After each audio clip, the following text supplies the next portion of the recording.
ನಮಸ್ಕಾರ ಸ್ನೇಹಿತರೆ, ನಮ್ಮ ಮೈಥಾಲಜಿ ಮೀಟ್ಸ್ ಮೀ ಚಾನಲ್ಗೆ ನಿಮಗೆಲ್ಲರಿಗೂ ಆದರದ ಸ್ವಾಗತ. ಓಂ ನಮೋ ನಾರಾಯಣಾಯ ನಮಃ. ಓಂ ನಮೋ ಭಗವತೆ ವಾಸುದೇವಾಯ ನಮಃ. ಹಿಂದೂ ಧರ್ಮದಲ್ಲಿ ಪ್ರತಿಯೊಂದು ಏಕಾದಶಿಯು ಅತ್ಯಂತ ಪವಿತ್ರವಾದ ದಿನ. ಆದರೆ ಕೆಲವು ಏಕಾದಶಿಗಳು ತಮ್ಮ ವಿಶಿಷ್ಟ ಮಹಿಮೆಯಿಂದ ವಿಶೇಷ ಸ್ಥಾನವನ್ನು ಪಡೆದಿವೆ. ಅಂತಹ ಮಹಿಮೆಯುಳ್ಳ ಏಕಾದಶಿಗಳಲ್ಲಿ ಯೋಗಿನಿ ಭಾಗವತ ಏಕಾದಶಿ ಕೂಡ ಒಂದು. ಈ ವ್ರತವನ್ನು ಆಚರಿಸುವುದರಿಂದ ದೇಹ, ಮನಸ್ಸು ಮತ್ತು ಆತ್ಮ ಶುದ್ಧಿಯಾಗುತ್ತದೆ ಎಂದು ವೈಷ್ಣವ ಪರಂಪರೆ ಹೇಳುತ್ತದೆ. ಈ ವ್ರತವನ್ನು ಆಚರಿಸುವುದರಿಂದ ಧರ್ಮ ಮಾರ್ಗದಲ್ಲಿ ನಡೆಯುವ ದೃಢ ಶಕ್ತಿಯು ದೊರೆಯುತ್ತದೆ ಎಂಬ ನಂಬಿಕೆ ಇದೆ. ಇಂದಿನ ವಿಡಿಯೋದಲ್ಲಿ ನಾವು ಯೋಗಿನಿ ಏಕಾದಶಿಯ ಮಹತ್ವ, ಅದರ ಹಿಂದಿರುವ ಪುರಾಣ ಕಥೆ, ಪೂಜಾ ವಿಧಾನ, ವ್ರತದ ನಿಯಮಗಳು, ಅದರ ಫಲಗಳು ಮತ್ತು ನಮ್ಮ ಜೀವನಕ್ಕೆ ನೀಡುವ ನೈತಿಕ ಸಂದೇಶಗಳನ್ನು ತಿಳಿದುಕೊಳ್ಳೋಣ ಬನ್ನಿ. ಏಕಾದಶಿ ಎಂದರೇನು? ಹಿಂದೂ ಪಂಚಾಂಗದ ಪ್ರಕಾರ ಪ್ರತಿಯೊಂದು ಚಾಂದ್ರ ಮಾಸದಲ್ಲೂ 2 ಏಕಾದಶಿಗಳು ಬರುತ್ತದೆ. ಶುಕ್ಲ ಪಕ್ಷದ ಏಕಾದಶಿ ಮತ್ತು ಕೃಷ್ಣ ಪಕ್ಷದ ಏಕಾದಶಿ. ಏಕಾದಶಿ ಎಂದರೆ ಕೇವಲ ಉಪವಾಸ ಮಾಡುವ ದಿನವಲ್ಲ, ಅದು ಇಂದ್ರಿಯಗಳ ನಿಗ್ರಹ, ಮನಸ್ಸಿನ ಶುದ್ಧೀಕರಣ ಮತ್ತು ಭಗವಂತನ ಸ್ಮರಣೆಯ ದಿನ. ಉಪವಾಸದ ನಿಜವಾದ ಅರ್ಥ ಹಸಿವಿನಿಂದ ಇರುವುದು ಅಲ್ಲ. ಉಪ ಎಂದರೆ ಹತ್ತಿರ, ವಾಸ ಎಂದರೆ ನೆಲೆಸುವುದು, ಅಂದರೆ ಭಗವಂತನ ಸಮೀಪದಲ್ಲಿ ಮನಸ್ಸನ್ನು ನೆಲೆಗೊಳಿಸುವುದು. ಆದ್ದರಿಂದ ಈ ದಿನ ಕೇವಲ ಆಹಾರ ನಿಯಮವಲ್ಲ, ಮನಸ್ಸು, ಮಾತು ಮತ್ತು ಕರ್ಮಗಳಲ್ಲಿಯೂ ಶುದ್ಧತೆ ಅಗತ್ಯ.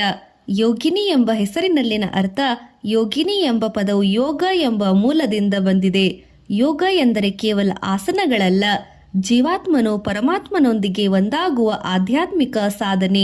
ಈ ಏಕಾದಶಿ ಮನಸ್ಸನ್ನು ಭಗವಂತನ ಕಡೆಗೆ ತಿರುಗಿಸಿ ಪಾಪಗಳಿಂದ ದೂರ ಮಾಡಿ ಧರ್ಮದತ್ತ ನಡೆಯುವ ದಿನವಾಗಿದೆ. ವೇದಗಳ ಸಂದೇಶ.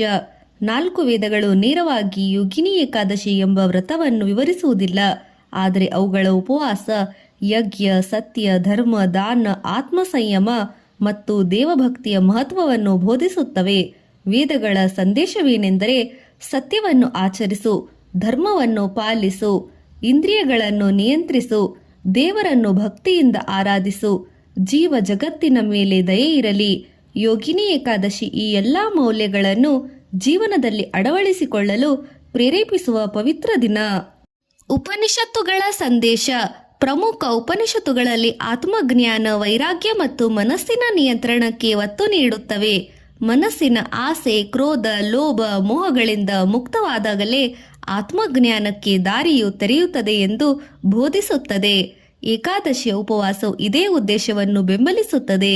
ಆಹಾರಕ್ಕಿಂತ ಆತ್ಮಶುದ್ಧಿಗೆ ಹೆಚ್ಚು ಮಹತ್ವ ನೀಡುವುದು. ಭಗವಂತ ವಿಷ್ಣುವಿನ ಕೃಪೆ ಪಡೆಯಲು ವೈಷ್ಣವ ಸಂಪ್ರದಾಯದಲ್ಲಿ ಪ್ರತಿಯೊಂದು ಏಕಾದಶಿಯಲ್ಲೂ ಶ್ರೀ ಮಹಾವಿಷ್ಣುವಿನ ಅತ್ಯಂತ ಪ್ರಿಯವಾದ ತಿಥಿ ಎಂದು ಪರಿಗಣಿಸಲಾಗಿದೆ. ಈ ದಿನದಂದು ಓಂ ನಮೋ ನಾರಾಯಣಾಯ ನಮಃ, ಓಂ ನಮೋ ಭಗವತೆ ವಾಸುದೇವಾಯ ನಮಃ ಎಂಬ ಮಂತ್ರಗಳನ್ನು ಜಪಿಸುವುದು, ವಿಷ್ಣು ಸಹಸ್ರನಾಮ ಪಾರಾಯಣ ಮಾಡುವುದು ಮತ್ತು ತುಳಸಿ ದಳಗಳಲ್ಲಿ ಪೂಜೆ ಸಲ್ಲಿಸುವುದು ವಿಶೇಷ ಪುಣ್ಯಕರ ಎಂದು ಹೇಳಲಾಗಿದೆ. ಇಂದಿನ ದೈನಂದಿನ ಜೀವನದಲ್ಲಿ ವೇಗವಾದ ಮಾನಸಿಕ ಒತ್ತಡ, ಕೋಪ, ಅಸೂಯೆ ಮತ್ತು ಆತಂಕ ಹೆಚ್ಚಾಗಿವೆ. ಯೋಗಿನಿ ಏಕಾದಶಿ ನಮಗೆ ಒಂದು ದಿನವಾದರೂ ನಮ್ಮ ಮನಸ್ಸನ್ನು ಶಾಂತಗೊಳಿಸಿ ದೇವರ ಸ್ಮರಣೆಯಲ್ಲಿ ಕಾಲ ಕಳೆಯಲು, ಒಳ್ಳೆಯ ಚಿಂತನೆಗಳನ್ನು ಬೆಳೆಸಲು ಮತ್ತು ತಪ್ಪು ಅಭ್ಯಾಸಗಳನ್ನು ದೂರವಿರಲು ಪ್ರೇರೇಪಿಸುತ್ತದೆ. ಯೋಗಿನಿ ಏಕಾದಶಿಯ ಮಹಾತ್ಮೆ. ಹೇಮಮಾಲಿ ಮತ್ತು ವಿಶಾಲಾಕ್ಷಿಯ ಕತೆ. ಏಕಾದಶಿಯಲ್ಲಿ ಯೋಗಿನಿ ಮಹಿಮೆಯನ್ನು ಅತ್ಯಂತ ಪ್ರಸಿದ್ಧವಾಗಿ ವಿವರಿಸುವ ಕತೆ ಪದ್ಮಪುರಾಣದಲ್ಲಿ ಕಂಡುಬರುತ್ತದೆ. ಒಮ್ಮೆ ಹಿಮಾಲಯದ ಸಮೀಪದಲ್ಲಿ ಅಲ್ಕಾಪುರಿ ಎಂಬ ದಿವ್ಯ ನಗರವಿತ್ತು. ಅಲ್ಲಿ ಧನಾಧಿಪತಿಯಾದ ಕುಬೇರನು ಭಗವಂತ ಶಿವನ ಪರಮಭಕ್ತನಾಗಿ ವಾಸಿಸುತ್ತಿದ್ದನು. ಪ್ರತಿದಿನ ಮಾನಸ ಸರೋವರದಿಂದ ಸುಗಂಧಭರಿತವಾದ ಪುಷ್ಪಗಳನ್ನು ತಂದು ಶಿವನಿಗೆ ಅರ್ಪಿಸುವುದು ಅವನ ನಿತ್ಯ ಸೇವೆಯಾಗಿತ್ತು. ಆ ಸೇವೆಯನ್ನು ಮಾಡುವವನ ಹೆಸರು ಹೇಮಮಾಲಿ, ಅವನ ಪತ್ನಿ ಹೆಸರು ವಿಶಾಲಾಕ್ಷಿ. ಇಬ್ಬರು ಪರಸ್ಪರ ಅಪಾರ ಪ್ರೀತಿಯಿಂದ ಬದುಕುತ್ತಿದ್ದರು. ಒಂದು ದಿನ ಹೇಮಮಾಲಿ ತನ್ನ ಪತ್ನಿಯೊಂದಿಗೆ ಕಾಲ ಕಳೆಯುವುದರಲ್ಲಿ ತಲ್ಲೀನನಾಗಿ ಶಿವಪೂಜೆಗಾಗಿ ಹೂವುಗಳನ್ನು ಸಮಯಕ್ಕೆ ತರೆಯಲಿಲ್ಲ. ಹೀಗೆ ಹೇಮಮಾಲಿ ಸಮಯಕ್ಕೆ ಸರಿಯಾಗಿ ಶಿವಪೂಜೆಗಾಗಿ ಹೂವುಗಳನ್ನು ಸಮಯಕ್ಕೆ ತರಲಿಲ್ಲ. ಕುಬೇರನಿಗೆ ವಿಷಯ ತಿಳಿದು ಬಹಳ ಕೋಪವಾಯಿತು. ದೇವಸೇವೆಯನ್ನು ನಿರ್ಲಕ್ಷಿಸಿದವನಿಗೆ ಇಲ್ಲಿ ಸ್ಥಾನವಿಲ್ಲ ಎಂದು ಹೇಳಿ ಅವನಿಗೆ ಭಯಾನಕ ಶಾಪ ನೀಡಿದನು. ಆ ಶಾಪದ ಪರಿಣಾಮವಾಗಿ ಹೇಮಮಾಲಿಗೆ ಕುಷ್ಠರೋಗ ಬಂದು ಅವನು ತನ್ನ ಐಶ್ವರ್ಯವನ್ನು ಗೌರವವನ್ನು ಕಳೆದುಕೊಂಡನು. ಕಾಡುಗಳಲ್ಲಿ ಅಲೆದಾಡುತ್ತಾ ದುಃಖದ ಜೀವನ ನಡೆಸಬೇಕಾಯಿತು. ಅನೇಕ ವರ್ಷಗಳ ಕಾಲ ಅವನು ಮಹರ್ಷಿ ಮಾರ್ಕಂಡೇಯರನ್ನು ಭೇಟಿಯಾದನು. ತನ್ನ ಪಾಪವನ್ನು ಒಪ್ಪಿಕೊಂಡು ಕ್ಷಮೆಯಾಚಿಸಿದನು. ಮಾರ್ಕಂಡೇಯ ಮಹರ್ಷಿಗಳು ಅವನಿಗೆ ಹೇಳಿದರು, ಆಷಾಢ ಕೃಷ್ಣ ಪಕ್ಷದ ಯೋಗಿನಿ ಭಾಗವತ ಏಕಾದಶಿ ವ್ರತವನ್ನು ಶ್ರದ್ಧಾಭಕ್ತಿಯಿಂದ ಆಚರಿಸು. ಶ್ರೀಹರಿಯನ್ನು ಆರಾಧಿಸು. ನಿನ್ನ ಪಾಪಗಳನ್ನು ನಿವೃತ್ತಿಯಾಗಿಸುತ್ತದೆ. ಹೇಮಮಾಲಿ ಮಹರ್ಷಿಗಳ ಮಾತಿನಂತೆ ವ್ರತವನ್ನು ಆಚರಿಸಿದನು. ಭಗವಂತ ವಿಷ್ಣುವಿನ ಕೃಪೆಯಿಂದ ಅವನ ಶಾಪ ನಿವಾರಣೆಯಾಯಿತು. ಕುಷ್ಠರೋಗ ಮಾಯವಾಯಿತು. ಅವನು ಮತ್ತೆ ತನ್ನ ದಿವ್ಯ ಸ್ವರೂಪವನ್ನು ಪಡೆದು ಪತ್ನಿಯೊಂದಿಗೆ ಸಂತೋಷದ ಜೀವನವನ್ನು ನಡೆಸಿದನು. ಈ ಕಥೆಯ ನೈತಿಕ ಸಂದೇಶ. ಈ ಕಥೆ ನಮಗೆ 3 ಪ್ರಕಾರದ ಪಾಠಗಳನ್ನು ಕಲಿಸುತ್ತದೆ. ದೇವರ ಸೇವೆಯನ್ನು ಕರ್ತವ್ಯ ಭಾವದಿಂದ ಮಾಡಬೇಕು. ತಪ್ಪು ಮಾಡಿದರೆ ಅದನ್ನು ಒಪ್ಪಿಕೊಂಡು ಪ್ರಾಯಶ್ಚಿತ್ತ ಮಾಡಬೇಕು. ನಿಜವಾದ ಪಶ್ಚಾತ್ತಾಪ ಮತ್ತು ಭಕ್ತಿ ಜೀವನ ಪರಿವರ್ತಿಸಬಲ್ಲದು. ಇದು ಕೇವಲ ಶಾಪ ವರಗಳ ಕಥೆಯಲ್ಲ. ನಮ್ಮ ಜೀವನದಲ್ಲಿ ಕರ್ತವ್ಯ, ನಿಷ್ಠೆ, ಭಕ್ತಿ ಮತ್ತು ಆತ್ಮಶುದ್ಧಿ ಎಷ್ಟು ಮುಖ್ಯವೆಂದು ಸಾರುವ ಆಧ್ಯಾತ್ಮಿಕ ಸಂದೇಶವಾಗಿದೆ. ಯೋಗಿನಿ ಭಾಗವತ ಏಕಾದಶಿಯ ಆಧ್ಯಾತ್ಮಿಕ ಅರ್ಥ. ಈ ವ್ರತವು ಕೇವಲ ಪಾಪಕ್ಷಯಕ್ಕಾಗಿ ಮಾತ್ರವಲ್ಲ.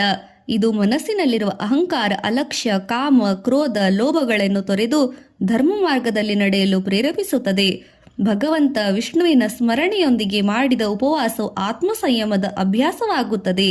ಇದೇ ಯೋಗಿನಿ ಏಕಾದಶಿಯ ನಿಜವಾದ ತಾತ್ಪರ್ಯ. ಯೋಗಿನಿ ಭಾಗವತ ಏಕಾದಶಿಯ ಪೂಜಾ ವಿಧಾನ, ವ್ರತ ನಿಯಮಗಳು, ಮಂತ್ರಗಳು, ಶಾಸ್ತ್ರೋಕ್ತ ಆಚರಣೆ. ಓಂ ನಮೋ ನಾರಾಯಣಾಯ ನಮಃ. ಯೋಗಿನಿ ಏಕಾದಶಿ ವ್ರತದ ಮಹಿಮೆ ತಿಳಿದ ನಂತರ ಈಗ ಈ ವ್ರತವನ್ನು ಶಾಸ್ತ್ರೋಕ್ತವಾಗಿ ಹೇಗೆ ಆಚರಿಸಬೇಕು ಎಂದು ತಿಳಿಯೋಣ. ವ್ರತದ ತಯಾರಿ. ಶಾಸ್ತ್ರಗಳ ಪ್ರಕಾರ ಏಕಾದಶಿ ಪೂರ್ವ ದಿನದಲ್ಲಿ ದಶಮಿಯಿಂದಲೇ ಮನಸ್ಸು ಮತ್ತು ದೇಹವನ್ನು ಶುದ್ಧವಾಗಿಟ್ಟುಕೊಳ್ಳಬೇಕು. ಸಾಧ್ಯವಾದಷ್ಟು ಸಾತ್ವಿಕ ಆಹಾರವನ್ನು ಸೇವಿಸಿ ಕೋಪ, ಸುಳ್ಳು, ಹಿಂಸೆ ಮತ್ತು ದುರ್ವ್ಯವಹಾರಗಳನ್ನು ದೂರವಿರಬೇಕು.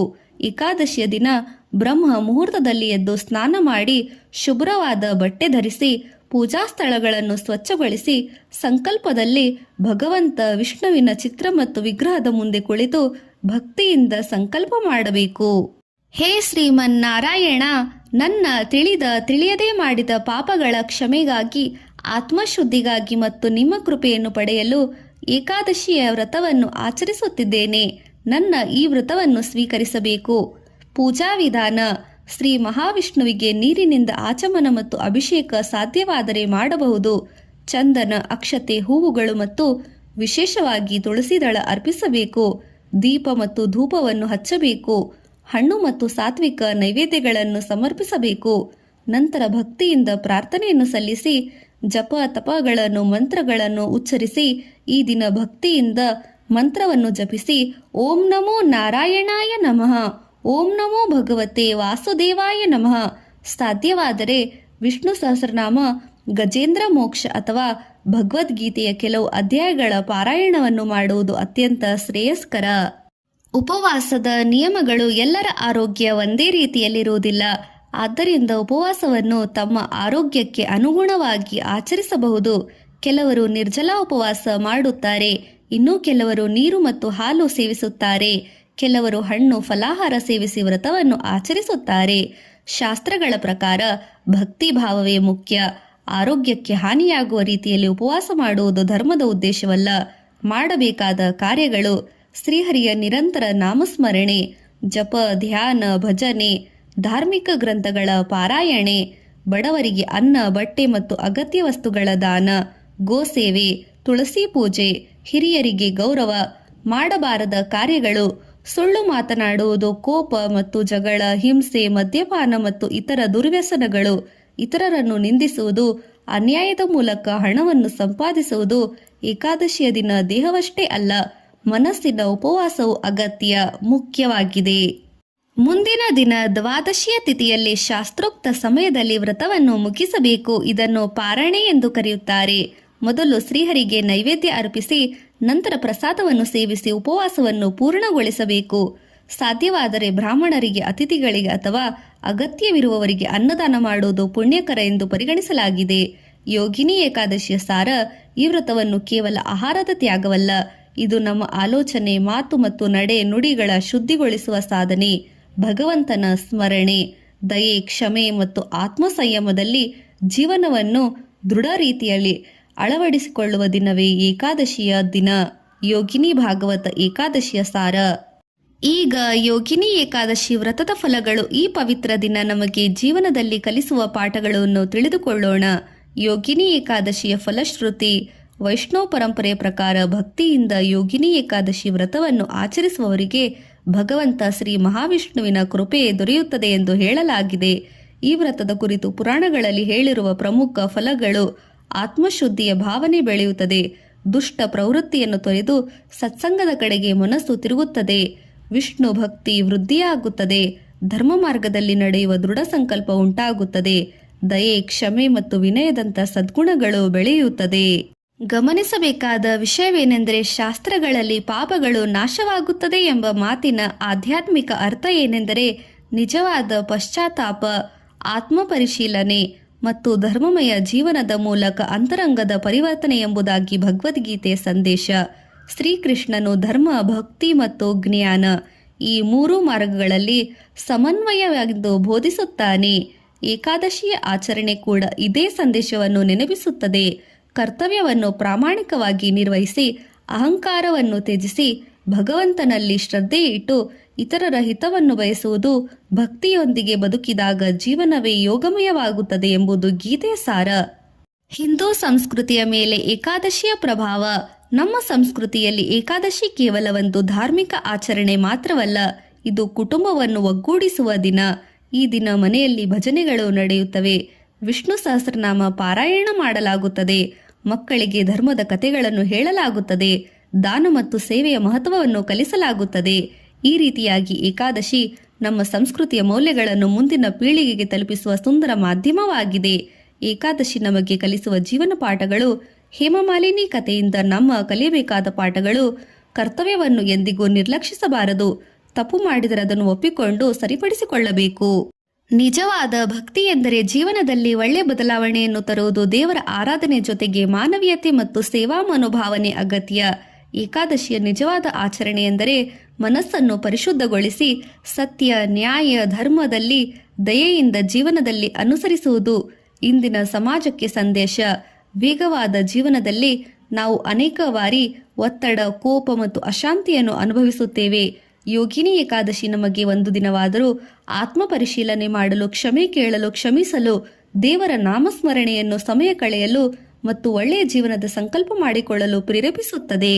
ಹೀಗೆ ಎಲ್ಲ ರೀತಿಯಲ್ಲಿ ಯೋಗಿನಿ ಏಕಾದಶಿ ಮಹತ್ವ ಕೇವಲ ಉಪವಾಸವಲ್ಲ, ಅದರ ನಿಜವಾದ ಮಹಿಮೆ ಭಕ್ತಿ, ಜ್ಞಾನ, ವೈರಾಗ್ಯ, ಆತ್ಮಶುದ್ಧಿ, ಧರ್ಮಾಚರಣೆ ಮತ್ತು ಕರ್ತವ್ಯನಿಷ್ಠ ಜೀವನದಲ್ಲಿ ಅಡಗಿದೆ.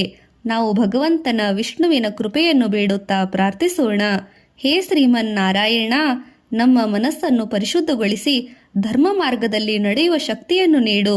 ನಮ್ಮ ಜೀವನದಲ್ಲಿ ಸತ್ಯ, ನ್ಯಾಯ, ನಿಷ್ಠೆ, ದಯೆ, ವಿನಯ ಮತ್ತು ಭಕ್ತಿಯಿಂದ ದಯಮಾಡಿ ಕಾಪಾಡು. ಲೋಕಕ್ಷೇಮ ಮಾಡಿ ಸರ್ವಜನ ಹಿತಕ್ಕಾಗಿ ನಮ್ಮನ್ನು ಸಾಧನಗಳನ್ನಾಗಿ ಮಾಡಿಕೋ. ನಮ್ಮೆಲ್ಲರನ್ನು ಒಳ್ಳೆಯ ಉದ್ದೇಶವಾಗಿ ನಡೆಸಿಕೋ. ಜೈ ಶ್ರೀಮನ್ನಾರಾಯಣ. ಓಂ ನಮೋ ನಾರಾಯಣಾಯ ನಮಃ. ಓಂ ನಮೋ ಭಗವತೆ ವಾಸುದೇವಾಯ ನಮಃ.